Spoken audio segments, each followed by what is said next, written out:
Beautiful lines designed to let the wind slip by, low coefficient of drag, about 0.27. And we have a number of features on this vehicle.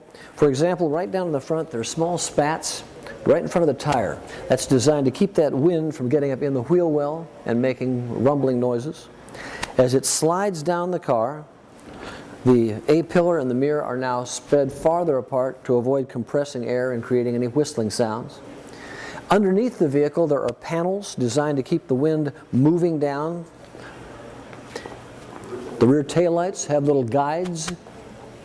Again, we want to keep the wind moving. And in the very back, you can see a panel with little fins there. And it's all designed to bring the wind back here. Now, back here, the wind might start tumbling and making noise, but nobody inside the vehicle is ever going to hear that. One of the nice features, I'll open the trunk at this point. One of the nice features about the vehicle for this year, there's about 30% more trunk room than last year. So if you're going to go play golf, you're going to go out for a weekend, lots of room there for the clubs, for the luggage.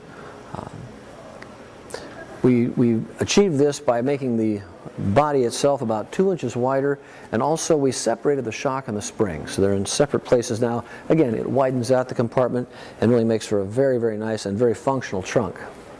Another thing that we did that was just kind of a little convenience feature, for the fuel filler door, you just tap it, it opens up, easy access, no more release lever inside the cabin, and when it's locked and the doors are locked, there's a little bolt that engages to keep this secure so you're not sharing gas with the neighbors.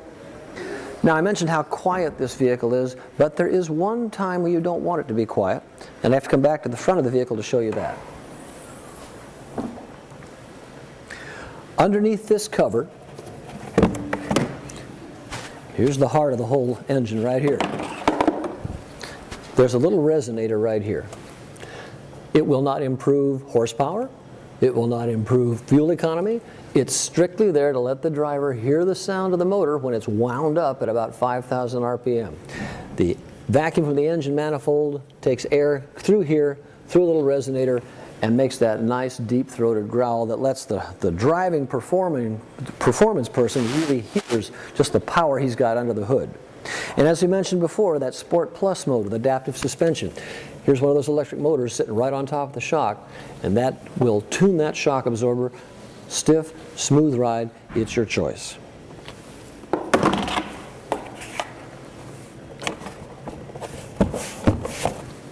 So, these are just some of the features for the new 2013 Lexus GS 350. They're coming to showrooms, and people are snapping them up and taking them for a drive and loving them, and hopefully somebody's going to take this one home.